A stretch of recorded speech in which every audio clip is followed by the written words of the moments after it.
السلام علیکم دوستو، کیسے ہو؟ امید کرتا ہوں آپ خیریت سے ہوں گے۔ آج کی اس ویڈیو میں ہم بات کرنے لگے ہیں رمیز راجہ کی تجویز پر۔ انہوں نے تجویز دی کہ 4 ملکی سیریز ہونی چاہیے جس میں پاکستان، آسٹریلیا، انڈیا اور انگلینڈ کی ٹیمیں حصہ لیں گی۔ تو شائقین کرکٹ اس انتظار میں کہ اب یہ 4 ملکی سیریز ہوگی یا نہیں، تو اس بارے میں ICC نے اپنا فیصلہ سنا دیا۔ ویڈیو کی تفصیل میں جانے سے پہلے آپ لوگوں سے گزارش ہے کہ اس ویڈیو کو شیئر، لائک کریں اور سبسکرائب ضرور کریں اور بیل آئیکن کو ضرور دبائیں۔ اب چلتے ہیں ویڈیو کی تفصیل میں۔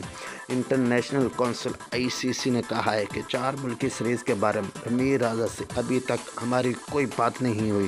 تفصیلات کے مطابق پاکستان کرکٹ بورڈ کے چیئرمین رمیز راجہ نے چند روز قبل پاکستان، آسٹریلیا، انگلینڈ کی ٹیموں پر مشتمل 4 ملکی سیریز کا مشورہ دیا تھا، جس کا رد عمل دیتے ہوئے ICC کونسل کا کہنا تھا کہ اس کے بارے میں ابھی تک رمیز راجہ سے ہماری کوئی بات نہیں ہوئی۔